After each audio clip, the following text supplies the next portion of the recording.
My guest today is Glen Richardson, and today we're going to talk about a rather hidden gem of the Renaissance era and Renaissance king Francis the First, or Francois the First, if you're going to be politically correct.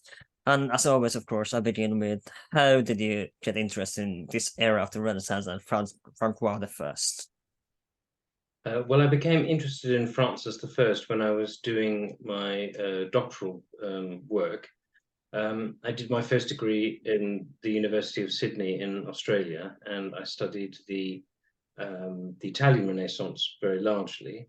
And then I came to England to do my doctoral study, and that was not on Italy so much as on France and relations between England and France in the early 16th century during the reign of Henry VIII. And it was in the course of writing all of that research that I became very interested in Francis. And I find him as interesting as Henry VIII and also Charles V, the Holy Roman Emperor. And a long time ago, I wrote a book called Renaissance Monarchy, which compared Francis, Charles, and Henry. And let's begin. I want to begin with this because I believe his latest biographer, she argues that whereas Henry VIII kind of failed, being tried but failed to be a Renaissance monarch, Francis I succeeded in this, and I believe you disagree with her theory. Yes, I mean, I would say that if we're talking, what do we mean when we say Renaissance monarch? And if we look at contemporary writers like Machiavelli, of course, or Erasmus, or Sir Thomas More, or Claude de Seyssel in France, what they seem to identify as what a monarch was in the Renaissance was three things: that a monarch should be a warrior and defend the kingdom and defend his dynastic inheritance, that he should be an effective governor, so that he should pass good laws, maintain justice, make sure that the crown was as strong as it could be in the country and was working for the interests of, I suppose, everybody, but particularly the landed classes, the nobility, and that he should also be a patron, so be the center of attention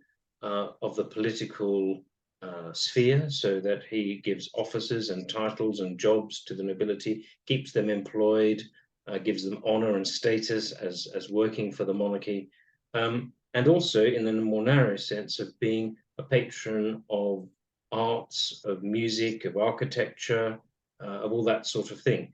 And if you take that basis, you have to compare people equally, and the person who had the greatest resources to do that in the early 16th century was, of course, Charles of Habsburg, who became the Emperor Charles V.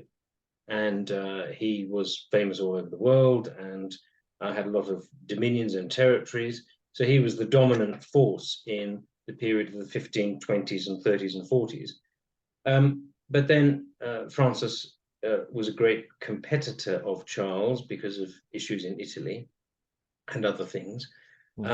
So Charles was the primary focus with Francis, but Francis also took Henry VIII quite seriously, because Henry VIII, although he came from a comparatively small place, a small island, England and Wales, population no more than about 3 million, but he was in that competition between Francis and Charles. Henry could often be quite strategic. He could be quite pivotal.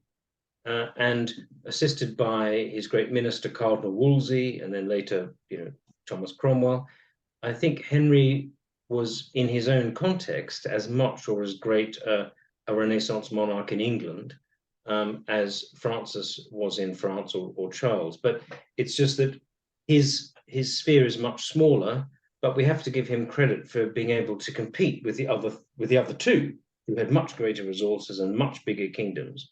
So in that sense, I think Henry was successful as a Renaissance monarch.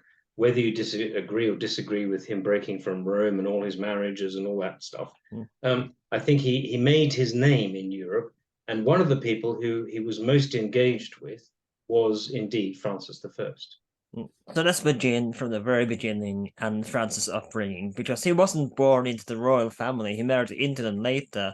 So how powerful was his family and his side of the family at this point, and what was his upbringing like? Mhm. Well, he was, of course, a member of the Valois dynasty, not the direct line, but he was part of the Angoulême branch of the Valois dynasty. And his parents, Charles d'Angoulême and his mother, Louise de Savoie, had two children. Their eldest child was Marguerite, and she was born a couple of years ahead of Francis, and she was important in French literature later, and she was a very great supporter of evangelical reform of the church in England during her brother's reign. And she was quite intelligent, very well educated. Francis was born in 1494 at Cognac, and he is very, from a young age, he's very tall, he's very robust. He is educated in all the sports of the nobility, so hunting, riding horses, sword fighting, all the kind of things that a young nobleman was educated in. But his mother, Louise de Savoie, his father died when he was only 1 year old.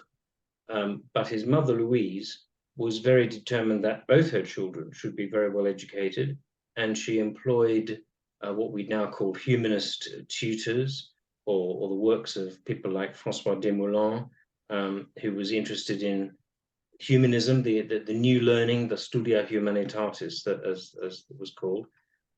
So Francis was well educated for a young nobleman, and he grew up, very strong, very tall. He was considered quite handsome, and the king at the time, well, as he grew up, from 1498, so when he was still a child, the king became Louis XII, I think he's called his cousin, first or second cousin, who had no son, and he married first Anne of Brittany, first Jeanne de France, and then Anne of Brittany, in order to try to have a son, and also to, in their second marriage, to keep hold of Brittany.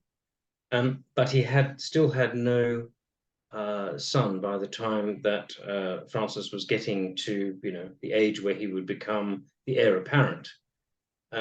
He did have two daughters, Claude and Renée, and in 1506, seeing the situation, Francois was engaged to or betrothed to Louis's daughter Claude.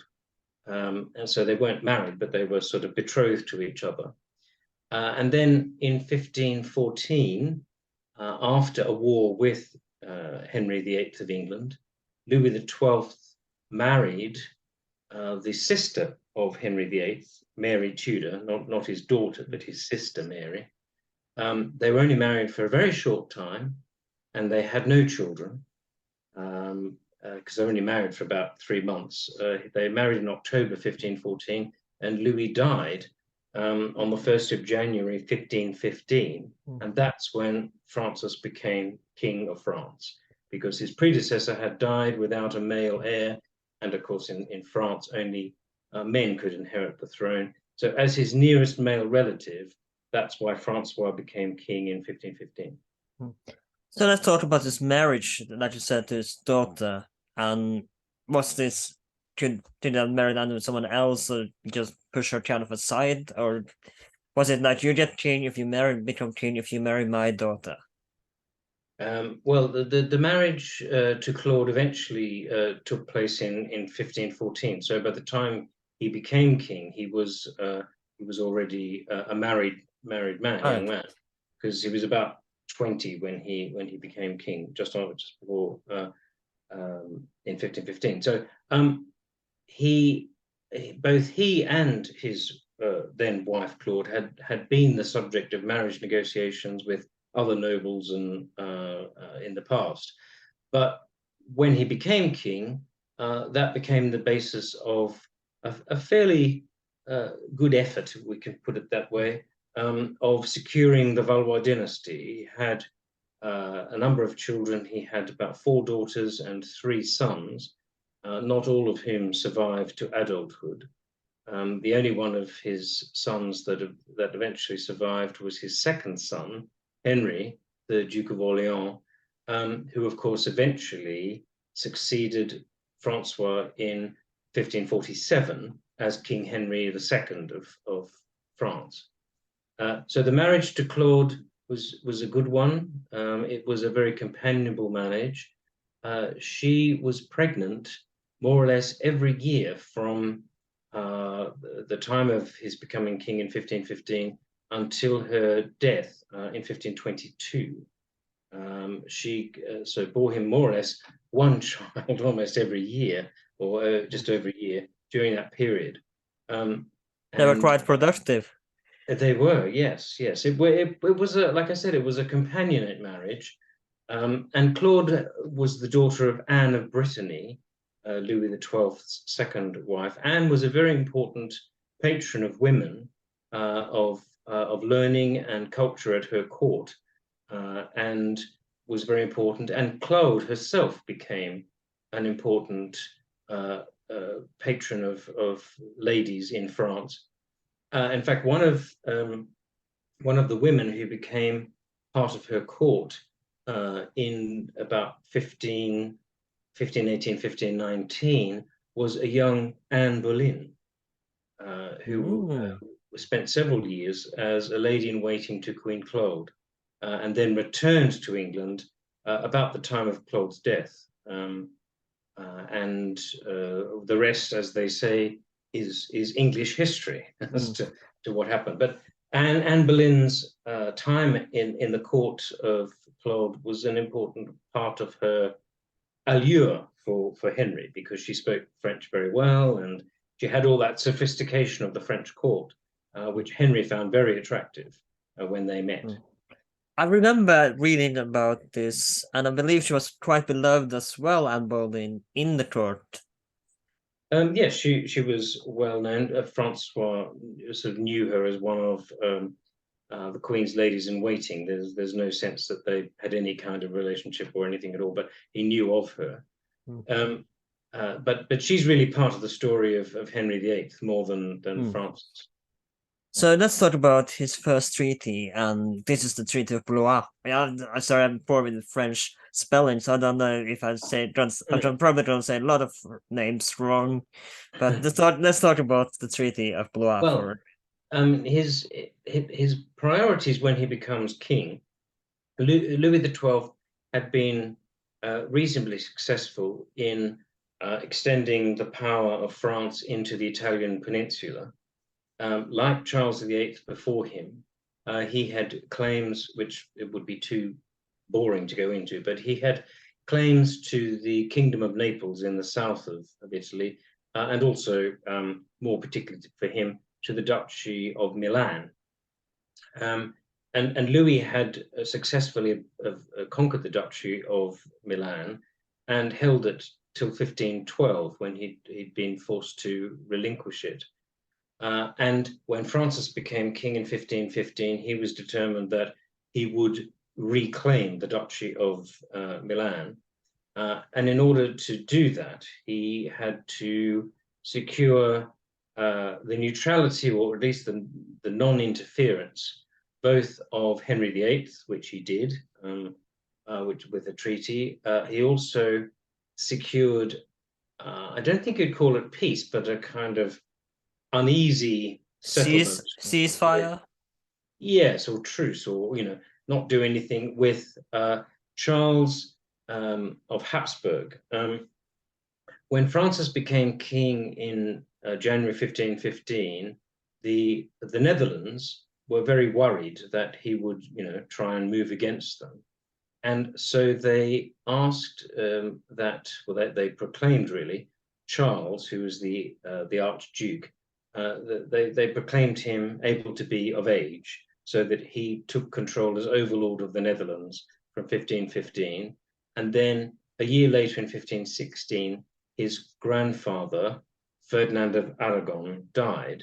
So Charles became King of Spain.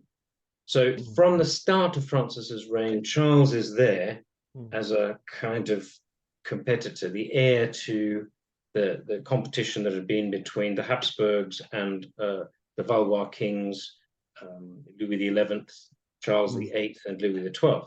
So what Francis really wanted to do was just to sort of stop all that for a moment, which he did, in order that he could concentrate his attention on regaining the Duchy of Milan. And because Charles wasn't really in a position to do anything to stop him, and neither was Henry, Francis was able to very quickly, he becomes king in January 1515. By August, so the same year, he's leading an army into northern Italy. And in September 1515, there's a battle for the Duchy of Milan between Francis and the Sforza family, who were controlling the duchy at the time. They employed the Swiss mercenaries, and at the Battle of Marignano in September 1515, Francis defeated the Swiss mercenaries and the Sforza, and he was able to reclaim French possession of the Duchy of Milan, which was quite a big duchy, obviously, in the northern part of Italy, the lordship of Genoa and other places as well. So he made a really, in terms of Renaissance warrior, he made a very good start. And everybody in Europe was amazed that this young king, who's only 21, was able to lead this army over the Alps and conquer the duchy. He came to, the first major treaty that he came to was the Concordat of Bologna with Pope Leo X, who recognized him. He didn't really want to, but he was kind of forced to recognize Francois as the new Duke of Milan in return for various concessions about the way the church was governed in France from Francis. So it was a really, it was an amazing beginning. Charles of Habsburg was very depressed by this. Henry VIII almost burst into tears when he heard that Francois had done this great thing. Henry, of course, was trying to, as he thought, trying to conquer France like his ancestor Henry V, but he'd only managed to conquer a couple of towns, etc., in 1512, 13. But here was Francis, only 3 years later, conquering an entire duchy and with it most of northern Italy. So Francis was the new star on the show. And let's not forget that Britain did have, at least in the early 1200s and for a long time, even maybe up to Henry V, they had huge chunks of French territory. Of course, some of it they inherited from the Normans and the conquest of William the Conqueror, and of course in other Eleanor of Aquitaine in when the marriage to Henry II, and of course other territories as well. But by this time, in the Francois I era, they had been reconquered, if you will. So they're really just a small chunk of land in France left that was belonged to the British. That's right. The English had the Pas de Calais, the area immediately around Calais, and that's all they had left after the end of the 100 Years' War in 1453. But Henry VIII was really trying to, not against Francois at this point, but against Louis. He was really trying to restart the war and conquer more territory. He didn't conquer too much. He conquered the small town of Terouanne and the biggest city of Tournai, which he took in 1513. And Francis wanted that back, and we might come on to how he gets that back later. But so Francis is aware of England, but his real focus is Italy, and his real threat is Charles of Habsburg, King of Spain. Yeah. And again, we should also mention, of course, that Italy wasn't this united kingdom that they are today. There were several small duchies. Yes, with rulers, the Venetian Empire, which later Venice would become part of the Habsburg territory until the Reconquest. And you have all these small territories that were united as there would be in the 19th century. Yes, I forgot to mention that at the campaign in 1515, the ally of Francois was the Venetians, Mm. and they made an important. We haven't got time to go into the whole battle, etc. But the arrival of the Venetian allies was very crucial in helping Francis to victory. Mm. So let's go to the next project, because as you say, it was a great builder, and we're going to talk about some of the buildings I want to Yes. know, which is the port. Let me just check my notes here, just a second, which is the port of, bear with me, Port de Havre that he builds. Would this be a significant port, or what part would that play in French, both military and trading? Sorry, the port. Which port was that? The Havre? I don't know if I say this right. I'm so sorry about my French pronunciation, but the Havre. Let me try to write it Le down. Havre. Le Havre. Yeah, yes, that's the one. Right. Well, I mean, that's an important port, and Francois begins to build up the royal fleet, because we'll come back to this later, maybe. But the French have two fleets. They have a kind of North Sea fleet, which is based in places like Dieppe and Le Havre. But also, he has later on, he develops a fleet in the Mediterranean from Toulon and Nice, etc. So yes, Francis is very conscious of defending the borders of France, extended now, of course, into the Duchy of Milan. And when he comes back from Milan, he begins also to put together the kind of regime that he will rule with, and he also starts to build some of the new court palaces that he will be famous for later. The first of those is at Blois, in the Loire Valley.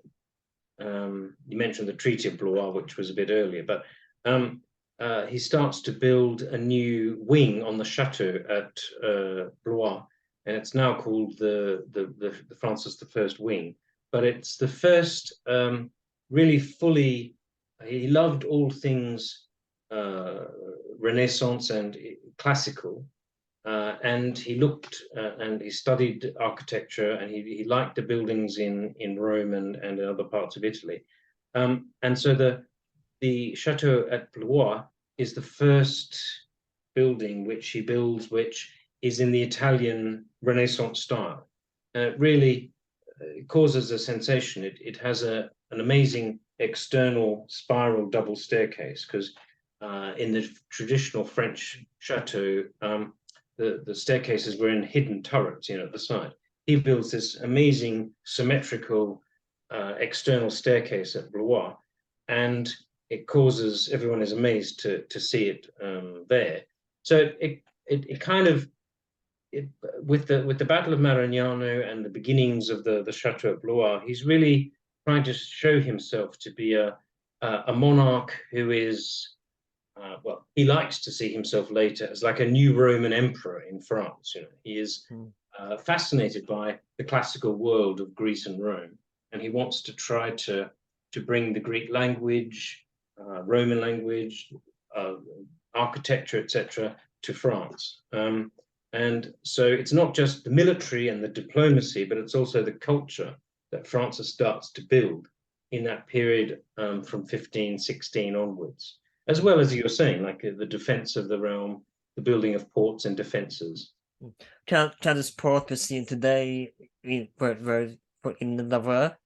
Port in Lavre, can it be still seen today, or has been demolished or destroyed? No, I think a lot of it has been sort of built over now, but you can still see the Chateau of Blois. Mm. That's still very. People go to the Loire Valley to see that. Mm. So of course, another thing that he's very fascinated by is art and of course art flourishes in the Renaissance. And as we will Yeah. come back to later, by the end of his life, he will have a steady relationship, if you will, with Leonardo da Vinci. But Well, let's talk yes. about his fascination for art. Well, as I was saying, with the building of the Chateau at Blois in this Italianate style, which is very, very modern in their terms, they would have seen it was very extravagant and modern. He also, after the conquest of Milan, he does meet Leonardo da Vinci, and he brings him back to live at a little chateau that he has next to the castle at Amboise in the Loire Valley. And Leonardo lives for about 2 years or so at the French court. He does some sketches and he does some designs for Francis. There's some thought that he might have put together a design for the Chateau of Chambord, which is built later, but nobody really knows if that's true or not. He didn't seem to do a lot. He was very old by that point. But Francis liked to have him at his court. There's a famous painting of Leonardo da Vinci's death, supposedly in the arms of Francis I. Francis was actually not anywhere near Amboise when Leonardo died in 1519. But Francis liked to associate himself with the genius of Leonardo. But there were many other Italian artists who we'll probably come on to later, but first Leonardo, but then others who followed to France, because Francis was very wealthy. France was a rich kingdom. It was very well taxed. It was very well organized. So he had a lot of money to spend on demonstrating that he was a new great monarch. And that's what he did. So yeah, Leonardo had a good time at the end of his life, thanks to Francis. And let's talk about, before we get into the rivalry of trying to become Holy Roman Emperor, I want to talk about, because he just get a daughter by Claude, and I don't know if he got a few daughters, I think, but he also does get his first son, which later dies. And let's talk about the birth of his first son. Yes. Well, I can never, forgive me, I can never exactly remember all his daughters. I think it's Louise and Charlotte who were born early, but his first son is the Dauphin, Francois, and he's born in 1518. And it's interesting because when Francis had conquered the Duchy of Milan and met Pope Leo X, he promised the Pope that when he had a son to secure the throne, that he would lead a crusade against the Ottoman Turks. This was part of their deals. As you know, the opposite will happen. We, of course. Exactly. But so when his son is born, by that stage, Henry VIII in England has been trying to do anything to stop Francis expanding and doing more exciting things, and showing him up as being not so great. Charles is also worried about what's going on, and the Pope in 1517, the Pope began plans for an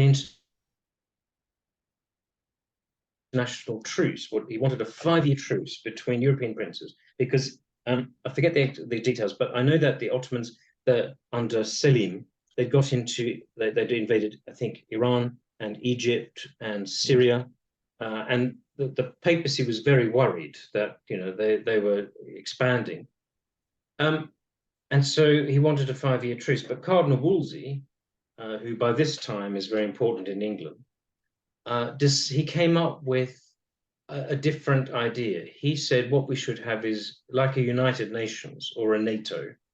We should have a European-wide defense treaty so that everybody belongs to it. And if anybody breaks the treaty, then everybody else will attack them. The Ottomans were kind of what Russia is today. They were that's right. They were the outside. So it really was like a 16th century NATO idea. Anyway, lots of detail, but surprisingly, it's actually agreed something called the Treaty of London, or the Treaty of Universal Peace, comes in 1518, and Charles agrees to it. Francis agrees to it. Henry also agrees to it, and the Pope does. Venice does. So this extraordinary thing of an international, not so much anti-war, but sort of mutual defense pact is what's agreed. Of course, that means, for Henry, that means that Francis can't make any more wars. You know, he can't invade any more of Italy. So he's very pleased about that. Charles likewise thinks, aha, well, if we're all in this together, then Francis can't do anything. For Francis, it's like, well, nobody can attack Milan because we've all promised not to fight each other. So my hold on Milan is secure, so that's good. There's another factor, is that by that time, so we're talking 1518, by that time, the Holy Roman Emperor Maximilian von Habsburg, Charles's grandfather, was ill, or becoming ill. And certainly Charles and Francis both wanted to succeed the Holy Roman Emperor, to become the emperor after Maximilian.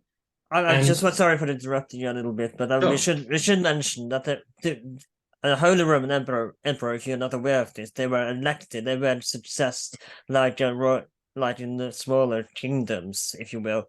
They had to be elected, which was massively expensive. Yes. And we will get back to this, of course, but it was not succession necessarily, though the Habsburgs would, of course, be mostly the ones who succeeded.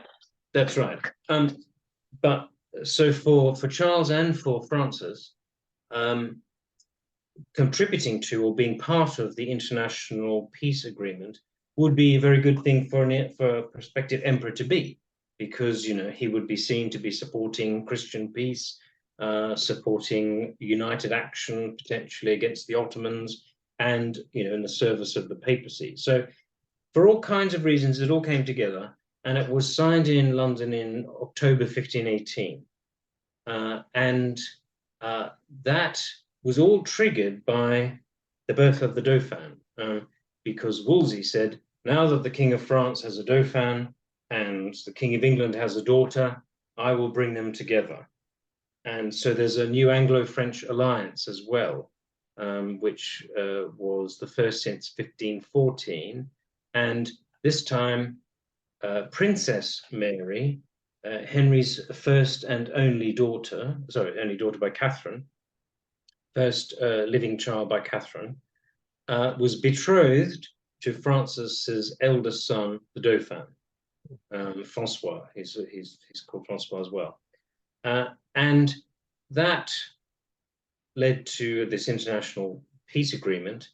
And one of the important outcomes of that was a meeting 2 years later between Henry and Francis at something called the Field of Cloth of Gold in 1520. A great meeting where Henry VIII brought about 5,500, 6,000 of his courtiers with him from England over to Calais, and Francois brought a similar number of his French courtiers up to Ardres, a little town just near Calais, and they met for 2 weeks, and they had a tournament, and both French and English teams fought, you know, not England against France, but mixed teams fighting alongside each other. And it was an amazing success at the time. It was an extraordinary event, the Field of Cloth of Gold. Wasn't this where Francis beat Henry VIII in a wrestling match as Everybody well? knows that about, yes. There was a wrestling match at one point between Francis and Henry, which Francis won, because he was a very good wrestler. And part of we were talking earlier about his education, and apparently wrestling and sort of fighting were part of that upbringing, and he was very good at wrestling, so he won the match. And this really insulted Henry VIII. Well, yes, I suppose he just had to put up with it. But I think what Henry was trying to do was they built, you know, tents of cloth of gold, and they built a temporary banqueting house. It was really spending huge amounts of money. A bit a bit like an Olympics or like a modern peaceful event between countries. But I think what Henry was trying to do was to say to Francis, you know, you can't do anything without me if I'm your ally, so don't go off and conquer any more bits of Italy or anything. Francis was kind of saying, well, if you want to be important in Europe, then you should stay my friend, because both of them, Francis wanted Henry's support, of course, against Charles, because you mentioned the election that happened in 1519. Maximilian died, and there was an election, and of course that's when Charles became Holy Roman Emperor. So from King of Spain, overlord of the Netherlands, he also now controlled Germany, Austria, Hungary. Of course, he had all the inheritance from his grandfather Ferdinand of Aragon in the Central America, Mexico, and the Southern America. He had claims to Jerusalem and so he inherited a vast amount of territories through his grandfather Ferdinand and through his grandfather Maximilian, and then he was confirmed as Maximilian's successor as Holy Roman Emperor. Francis had tried to become emperor, but as you said, he didn't have enough money to bribe everyone to. But was there a chance that he could have actually become Holy Roman Emperor? I mean, it was like, no, it's not gonna. There's no chance, no way. Yeah, I mean, I don't. I mean, Francis had, I think, the Marquis of Brandenburg and one or two other people promised that they would vote for Francis to become emperor. He did get some votes in the election, but most of the votes were already organized. The Maximilian had arranged with the Fugger Bank to pay money to all the various electors of the empire to secure the Habsburg succession. So yeah, Charles was always going to win, really. So let's talk about the rivalry, because they do become bitter rivals, and as we shall see soon, he shall become captured by Charles V. So let's talk about the rivalry with Francis and Charles V. Okay, well, I mean, the problem for Francis was that Charles had territories all around France. So because of this extraordinary inheritance that he has from his parents, his grandparents, he's the overlord of the Netherlands. He's in charge of Germany, Austria. He does himself also have a claim to the Duchy of Milan from the Sforza side. And he's also, of course, in control of Spain because of his inheritance. So, Charles's power surrounds France. And so for that reason, if no other, Francis has a big issue with Charles. I don't think Francis thinks that Charles is going to somehow invade France. I don't think that's the issue. What it is that Charles is going to stop Francis continuing to pursue the French claims in Italy. So he might threaten Francis's hold on Milan, secured in 1515. But as the King of France, he also has claims to the Kingdom of Naples, which goes, more or less from Rome, Naples down south, Sardinia, Sicily, etc. It's all part of an ancient, very ancient French claim, which Charles VIII had pursued in the previous century. And so there is this tremendous tension between them. They didn't get on personally. Whereas Francis and Henry, I think, actually sort of like each other. They kind of, they're both big, strong men. They're both, I think they see, in a sense, they see themselves in each other. So although there's rivalry, there's also a kind of brotherliness which they can have between them. With Charles, Francis feels no brotherliness. He doesn't. He's young. Charles is younger. Francis just finds him irritating and just wants to try and stop him every way he can. For Charles, he is now the Holy Roman Emperor. He is the heir to the dukes of the Burgundian dukes, the Valois dukes of Burgundy. He always wears, like I'm wearing black, like Charles V.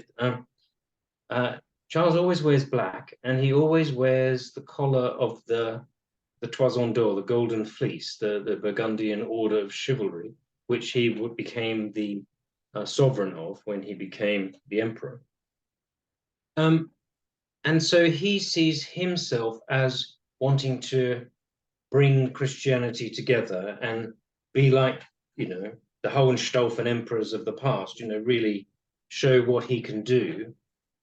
The trouble, almost as he starts, as we know, is that almost just as he becomes emperor, the beginnings of what we will call the European Reformation begin with Martin Luther, and so from the start, his control and his ability to act out the role of the great Christian leader that he wants to be is compromised by religious change. I do believe. Sorry for interrupting you again, but I do believe, kind of off the record, but I do believe that when Martin Luther met, according to Charles V biographer, when he meets Charles V, I think he loses the battle of words, I think, but he carried out like a hero by the people. Yes. He won the people, but he lost kind of his argument against Charles V, but by the people he was considered a hero and carried out by them. Yes, I mean, he has no real sympathy for Luther or for Luther's ideas.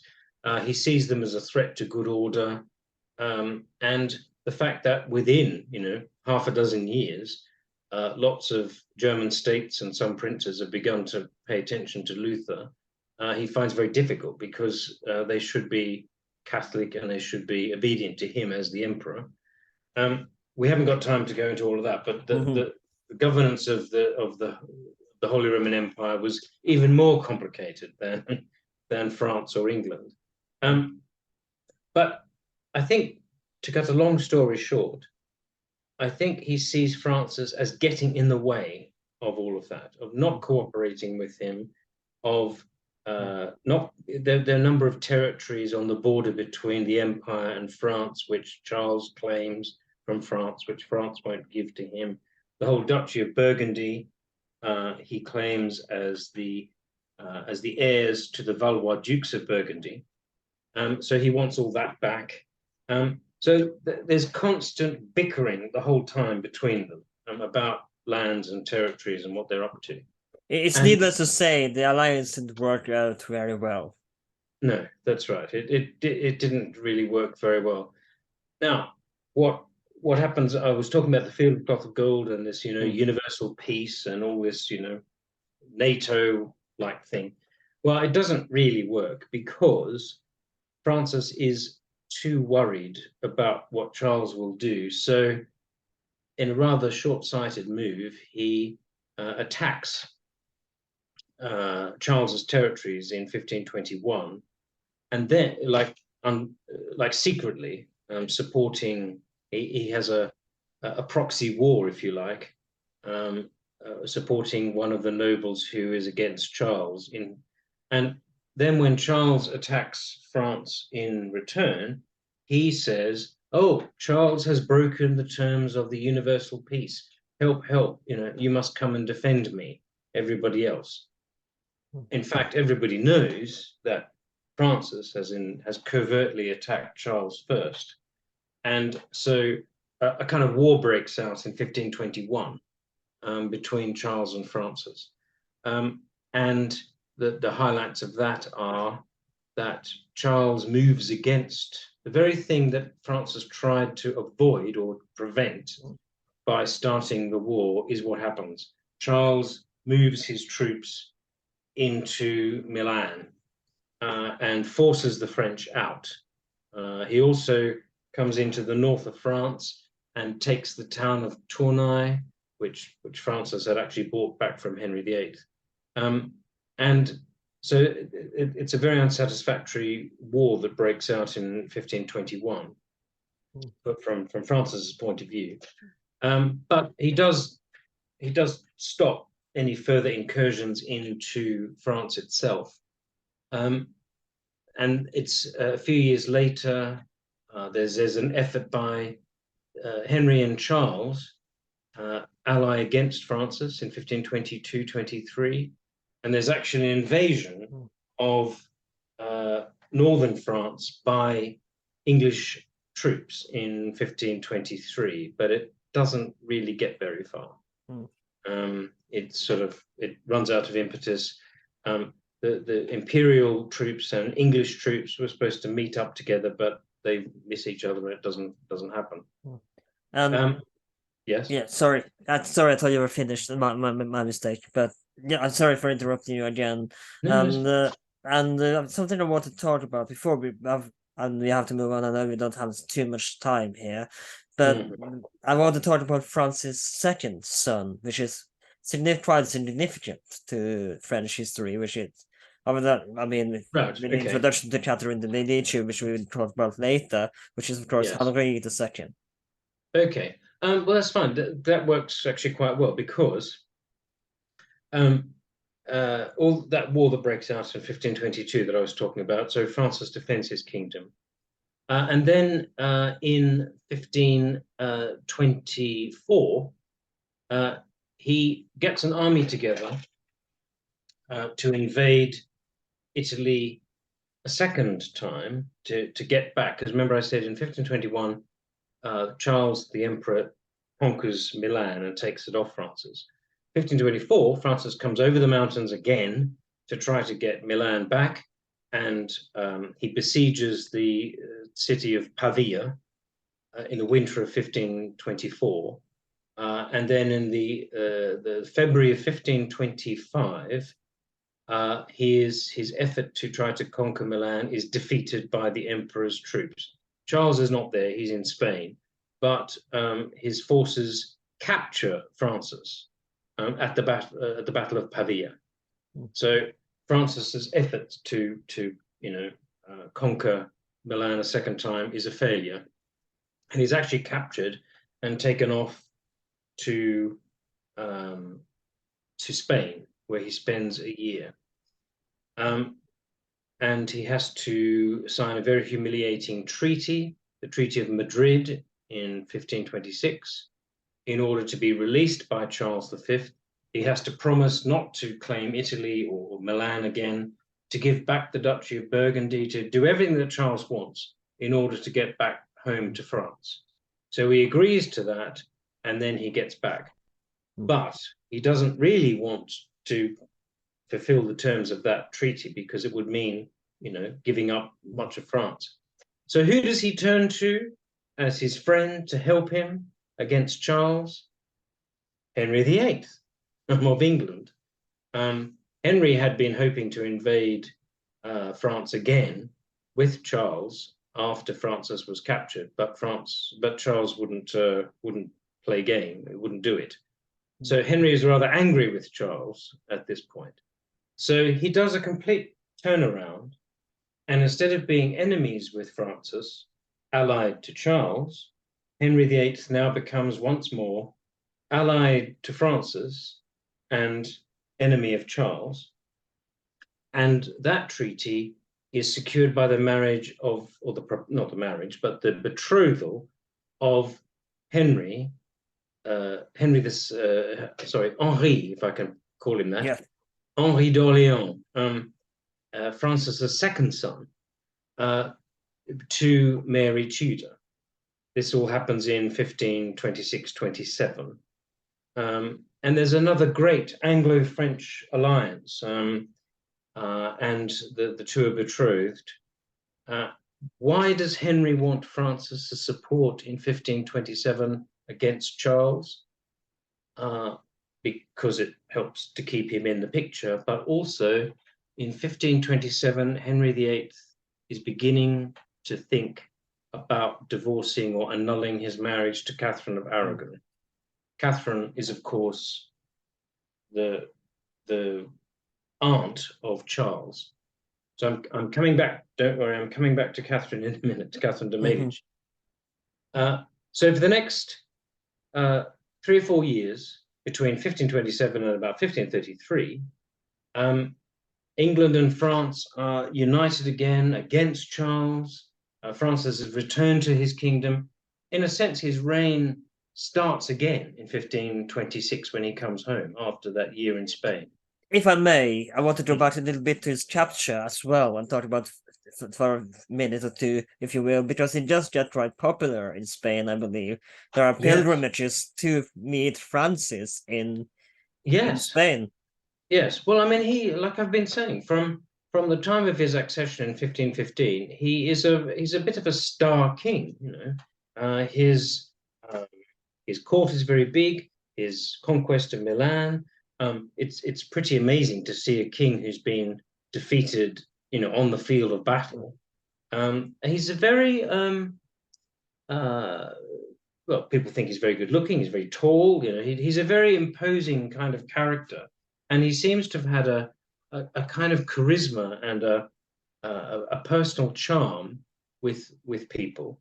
And you're right that when he's being taken from one part of Spain down to Madrid, where he spends most of his time, people flock to come and see him, you know, because he is this celebrity king who's been captured. And I mean, imagine Johnny Depp or some other celebrity, Brad Pitt, being captured and then coming to your town. You want to see them. Yes, that's right. You want to see this glamorous, you know, still relatively young man, you know, this glamorous king who was, you know, fighting and he lost, but he lost valiantly, kind of thing. Anyway, he trades on all of that, and this alliance, which I was describing, results in the fact that he also wants to get the papacy back on his side as well. By this time, of course, the Pope is Pope Clement VII, who's the second of the Medici popes. Leo X was the first, Clement VII is the second.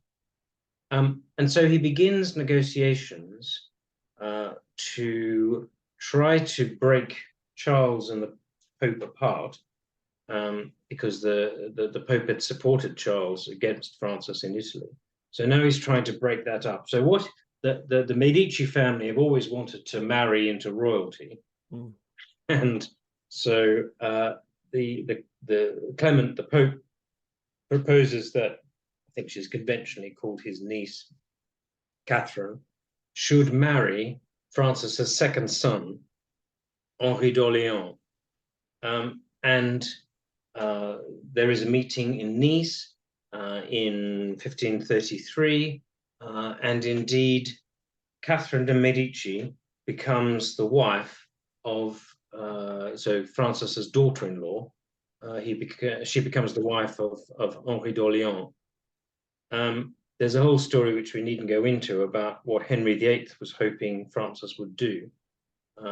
Henry hoped that using this marriage alliance, that Francis would tell Clement to give him, Henry, the annulment of the marriage to Catherine of Aragon. And Francis said, well, I'll do what I can for you. They met again in 1532 at Boulogne and Calais, Henry and Francis, at another meeting. Henry later said that Francis had promised him that he wouldn't let his son marry the Pope's niece unless Pope agreed to give Henry the annulment. Francis said, no, what I said was, when my son marries the Pope's niece, then I have been in a strong position to help you with your annulment. So that's why the marriage is important, of Henry's second son is important, both in English history, also in papal history, but also in French history. And of course nowadays comes to Francis' freedom, because he kind of buys himself free in a sense by saying, okay, you can set me free, but in my place I will give you my two sons. Yes, yes, in 1526, when he agreed to the Treaty of Madrid, he was allowed to go back home, but he had to send his two sons, Francois and Henri, to Spain, and they spent about 3 years there, I think, between 26 and actually about 3.5 years between 26 and 1530, and they come back to France in 1530. By which time, of course, another thing to add, Queen Claude, remember I said, had died in 1523. Part of the Treaty of Madrid was that Charles gave his sister, Eleanor of Castile, to Francis to secure the treaty. So Francis's second marriage, which happens slightly later, in 1532, his marriage happens to Eleanor of Castile. And that marriage is not particularly close. That's the time also very shortly afterwards that Francis meets on his way back from from Spain. He meets the woman that would become his important mistress, the most important mistress of his reign, Madame d'Etampes. He meets her and they begin a relationship after he comes back from France. So he marries Eleanor, and then that is also the time that the relationship with Madame d'Etampes begins. So at Francis's court thereafter, you have the Queen, who is very much the figurehead of the court, but the real woman who is the key to the king, and who is important for understanding the way the court works, is Madame d'Etampes. And she is his mistress right through to the end of his reign. And of course, which brings us to the next and perhaps one of the most important, because it would be the first European alliance with, of course, you know what we're talking about now, the Ottoman-French alliance. As we talked about earlier, we talked about that they had a kind of NATO alliance against the Ottomans, but as you said, that the opposite would happen. So how did the Ottoman, I believe it was Suleiman the First at this point, yes, it is, reign. So how did this Ottoman alliance, Franco-Ottoman alliance, come to place? Well, in broad terms, Francis, after the Treaty of Madrid, having got back to France, having refused to comply fully with the terms of the Treaty of Madrid, this required a renegotiation of it in 1529, the so-called Treaty of Cambrai, or the Peace of the Ladies. He reached an uneasy settlement with Charles, and for about 6 years they were technically at peace. But Francis, through those years, did everything to make life difficult for Charles. So, alliance with England, that's the first thing. Help Henry VIII with his marriage problems. That alienates Henry from Charles, because they don't get on because of that. The Protestants in Germany, support the Protestants, even though you disagree with them completely religiously.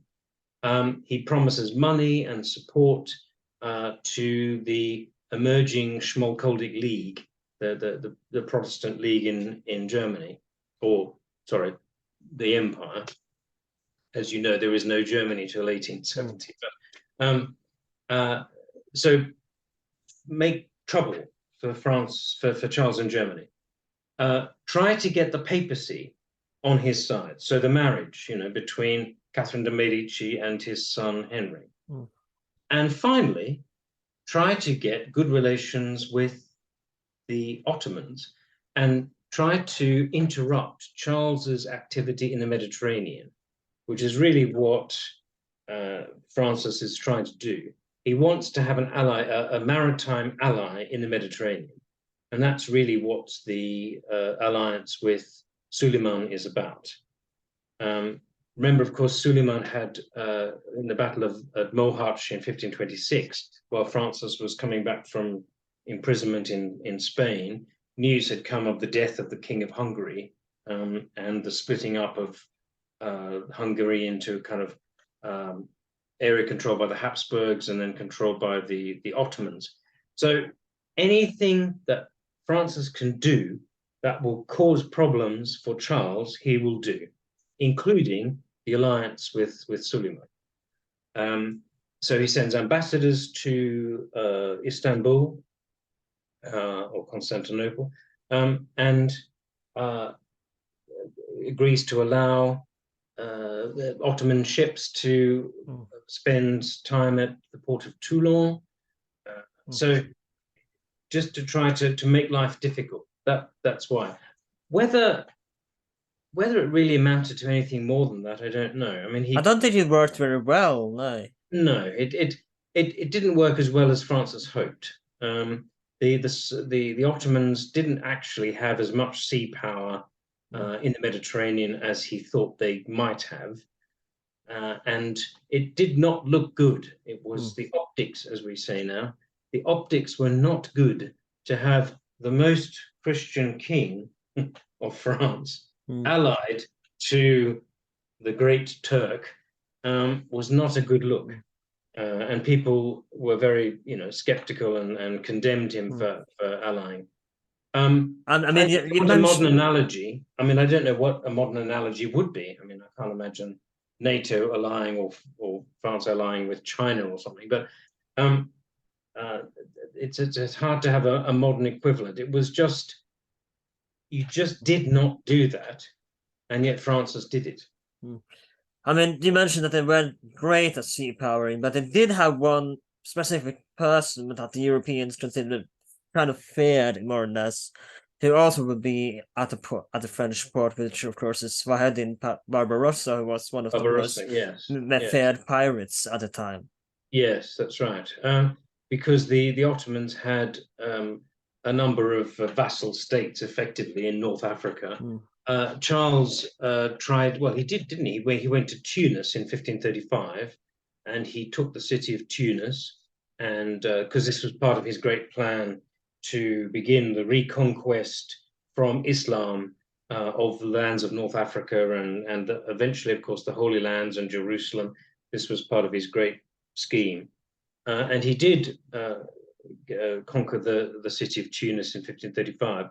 And then a few years later, I think it's 1541, he sailed against Algiers, but a storm kind of broke his fleet up in the Mediterranean.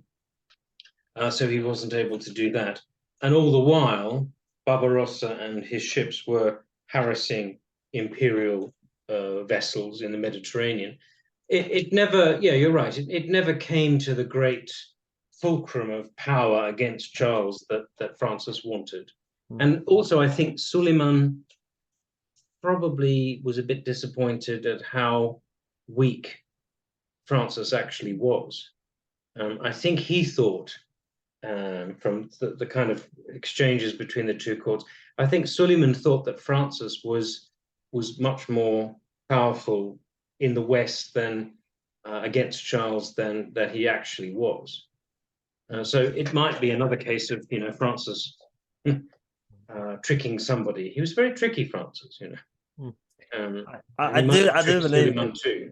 I do believe there is a story that the Ottomans settled almost too much and started slave trading in the port where they were settled, and they had so much trouble trying to kick them out, if you will. Yes, that's right. Yeah, beware who you invite home as your guests. No, I think that's right. The assumption was that I think Francis had given the impression that the Ottomans could, use their port as they would any other. But when they started actually beginning, slave trade and things, he couldn't put up with that. The saying, make yourself at home. Yes. But also, I think by that stage, Suleiman is thinking, what's the point? This guy isn't as powerful as I thought he was. so I'll just withdraw, which is what essentially it fell apart, really, the alliance. Mm. So, which takes us into the 1540s, which is into the last sort of 5 years of Francis's reign,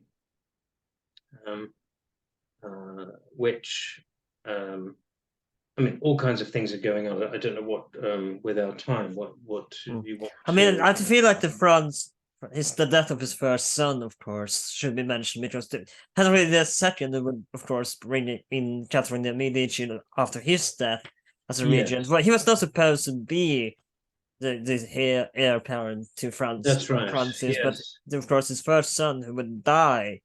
that's right. He died in 1536. He was playing tennis one hot afternoon, and he drank a glass of iced water, and Francois the Dauphin, and he had some sort of seizure. Uh, who knows? Who knows what it was? He probably died of natural causes, but in those days, any sudden death was immediately suspected of poison. Uh, Francis said that agents of Charles V had poisoned the Dauphin, and one of his Italian servants was tried and then brutally executed for the death of the Dauphin. Probably it was some physiological problem that wasn't detected. I do believe you.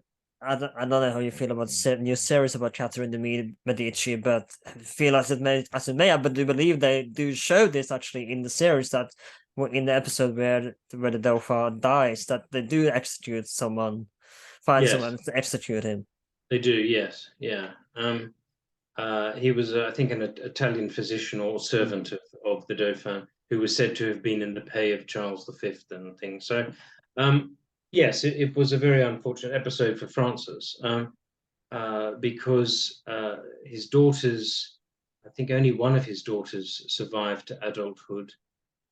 Francois died in 1536. Henry was alive. And then Charles, his youngest son, Charles d'Angoulême, he also died in his teens, a few years, 1544, 45, before Francis's own death. So in the end, he was lucky. He had all these, children and these three sons, but in the end, he was lucky that he was able to pass the crown on to, an young adult son in the person of Henry II when he died in 1547. And Um, I want to, before we end this as well, I want to talk about his relationship with Catherine de Medici. But before we do that, and again, I want to say this is again one of those what if moments again. If he had the Dauphin hadn't died, would Catherine de Medici had power? Would she probably wouldn't have come to the throne. We probably wouldn't have had this history that modern France has today. This is one of those little key moments, I think, of yes, modern history. that's right. It's sort of counterfactual, I guess, but presumably, I mean, the Dauphin was, I think, about 16, 17 when he died. Presumably, he would have married, who knows, a Habsburg princess in some treaty, or it's not inconceivable, one of the German princesses, or perhaps there might have been another, marriage into the one of the Italian noble families. It's hard to know. But yes, had he lived and succeeded his father, then the Duke of Orleans and his wife Catherine would have been, secondary members of the court. The king's younger brother, and all of that followed. As you say, if that hadn't happened, and the Treaty of Cateau-Cambrésis, where Henry II is killed, who knows? Because his three sons, under the guardianship of their mother, the whole collapse of the thing about Francis is that, which kind of is relevant. He throughout his reign, he built up powerful blocks of support. So he had his great minister, Anne de Montmorency was one, his personal servant and friend, who he promoted and who ran his court, became an important power in the land. The Dukes of Lorraine, the Guise, Francis brought the Guise in, accepted them to become what's called princes étrangers, so high-ranking, although their lands lie outside France in Lorraine, they become part of the French nobility under Francis. And they would later course, become a bit of a pain to both Mary, Queen of right. Scots, and Catherine de Medici, of course. That's right. And then the other major block within Francis's kingdom, which is the Bourbon family. In 1522, the Charles de Bourbon, the constable, had revolted against Francis. We haven't got time to go into all of that, but he eventually was killed at the sack of Rome in 1527. But the Bourbon family, the Guise, the Montmorency, these very big, powerful groups of nobles, and they all adhered around Francis during his lifetime because he was a very strong king. And that was great for him because through these big blocks of nobles, he and their affinities, that's what I mean about him being a great patron, he was able to rule France effectively because they did what he said, And Henry II was the same. When he became king in 1547, he was very much like his father, and he too was able to keep the center and keep all these. Sorry about this. There is. There we go. Sorry. So he was able to keep the center, but of course, when he died in 1559, it all just collapsed, and you had these big, powerful clashes between the Guise and the Bourbon, the Montmorency, and that's what the civil wars of the second half of the century were really all about. So, in one sense, you can't blame Francis for it, but because he built up the strength of the nobility on the basis that he was in charge and they all respected him, what happens when the center collapses, which is what happens in 1559, with a woman who is, at the heart of things, Catherine, the mother of these three boys, Francois, Charles, and the other one, the youngest one. So you see how a Renaissance monarchy system that works really well when you've got an adult, strong male monarch like Francis or Henry, it collapses when that's missing, and that's what happens in the French Wars of Religion. And before we go into the end, I do also want to mention, and you don't have to get too much into this, of course, I know you want to end soon, but he does warm up quite a bit to Catherine. I think she is at his bedside when he dies, I think, if I remember correctly, and they do have kind of a decent relationship, I think. They do. I mean, I think that the marriage was something of a marriage of convenience back in 1533, that between Catherine and his son Henry.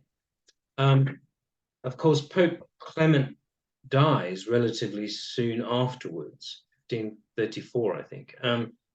And so, the connection to the papacy is really lost, because then you have Paul III, who becomes Pope then. So the whole point of an Anglo-Papal alliance secured by the marriage of Henry to Catherine de Medici kind of goes nowhere. And in those circumstances, you would think that Catherine would be, dismissed or whatever, or not really important. But actually, she seems to have got on very well with Francis personally. And I think Francis and Henry didn't always get on very well at all. There was, I don't think Henry ever quite forgave Francis for sending him to Spain in 1526 for those sort of 4 years or so. They weren't close. He was close to his first son. No, he was very close to the Dauphin. Then when Francois the Dauphin dies, he transfers his affections more or less to his baby, to Charles d'Angoulême, And there were plans for Charles, to marry one of Charles V's nieces or something and have Milan. It's a whole incredibly complicated efforts that Francis still goes to try and get Milan back, not through war, but through diplomacy, but never come to anything. So he transfers his affection to his youngest son, Charles d'Angoulême, and Henry II, as he will become, Henri d'Orléans, he kind of gravitates towards Montmorency, who's also lost Francis's favor in the 1540s. He'd been his right-hand man all the way through, but then they fell out over a number of things in the 1540s. But so Catherine becomes the link between her husband Henri and Francis's friend who's disgraced, Anne de Montmorency, but also with Francis. And she plays some sort of role, as opposed to, of course, Henry has his mistress, Diane de Poitiers. Yeah. Francis has his mistress, Catherine de Medici. And somewhere in the middle of all of that is Catherine de Medici, I think, learning a lot about how politics and the court works. I do believe you said Catherine de Medici twice there, but... well, she is. Well, there's Diane, Catherine, and Madame d'Etampes. The three of them sort of there as focal points in the late court of Francis I. And I don't think Catherine was the most important of them, no. But I think she learned a lot about how courts work and how all that operates, so that when Francis dies and she becomes queen, queen, I was ahead of myself. Yes, she becomes the queen first. Yeah, and then of course at Henry's death, the queen mother, the regent, for her son Francois II. She knows a lot, but of course she is a woman, and this is another aspect of Francis's reign, which historians have talked a lot about. In a sense, the importance of women in his reign and his life, because he starts with his mother and his sister, who he's incredibly close to and who are very influential on him, and his artistic patronage and his intellectual patronage. They're very great supporters of him. His mother Louise is there in the council. She's a diplomat. She helps to negotiate peace treaties. His sister Marguerite continues to be an important influence in the way religion develops in France in the 1530s and 40s. And then his own mistress, Anne de Madame d'Etampes, and then his daughter-in-law, as you were saying, Catherine de Medici. So women are really important for the unofficial power that they have in the French court. Thank you so much for joining us. And as you know, of course, the rest is French history. And before you go, thank you so much for coming on the podcast. Do you have anything you want to promote? Any links you want to put in the description below? Social media where people might find you? Yes, well, I can sort of give you the links, etc. To my emails, etc. There's the main thing I want to draw attention to is my forthcoming book, my biography of Francis I, which is coming out in a couple of years for Reaction Books, and I think it'll just be called Francis I. So I want to get it out in time for the anniversary of the Battle of Pavia in 2025. So I'm very much looking forward to it. Yes. All right. Well, nice to talk to you. And thank you so much for coming on again. This has been That Age 12. We are available on Spotify, YouTube, Apple Podcasts, wherever you can find podcasts these days. If you do have the time, consider writing a review on iTunes or Apple Podcasts. That would help us out a lot. Please love. My name's Alan. Please like, share, and subscribe. And I'll see you next time.